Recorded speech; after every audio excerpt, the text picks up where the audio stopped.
Wonderful to have you with us here tonight. Are you excited to be part of Fright Fest? Yes, it's brilliant to be here at Fright Fest tonight. It's my first time, and it seems to be a festival that's just growing and growing, and it's an exciting experience. Yeah, I mean, I think the thing about it is it's such a genre-specific festival, obviously, but like what comes with that is die-hard movie fans of their own type. And I hope they like what we've got to show tonight.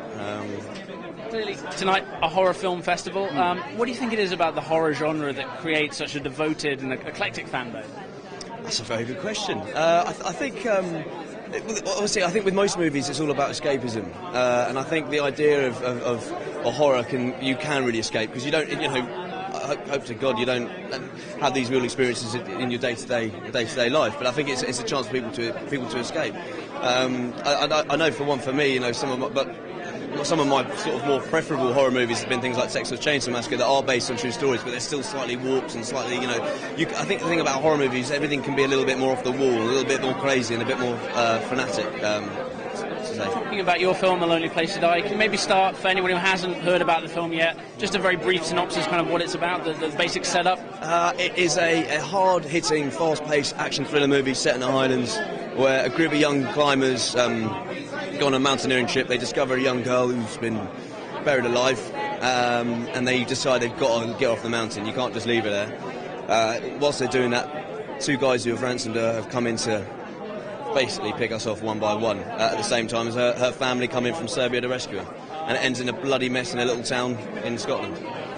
Tell us a little bit more about your character and kind of what we're going to see from you in this film. I think from my point of view, it's an interesting character to me. It's not something I've necessarily done before. I'm going on a bit of an arc, really. I go from being a bit of he's not necessarily Jack the Lad, but he's always looking for the joke. He's always looking for the gag. He winds up the whole crew he's with, and he goes from being a bit of I wouldn't say nasty, but a bit of a pain in the backside, to actually being a decent bloke, and actually his true colours come through, which are, he wants to help as best as he can.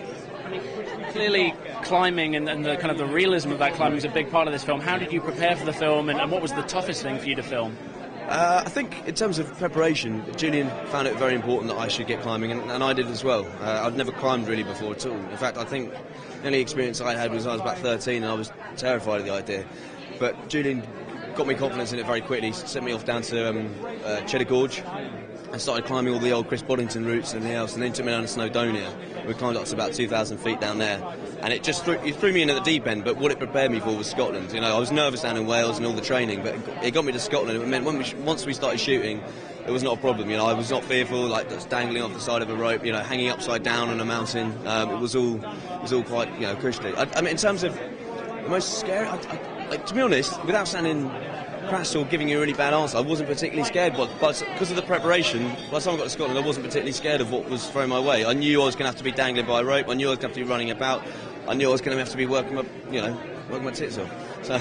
No fear, we like to hear that. Yeah, exactly, well, something like that, yeah. Very final question before we release you tonight. Do you have a message to horror fans watching here and around the world, and why should they be rushing out to watch A Lonely Place to Die?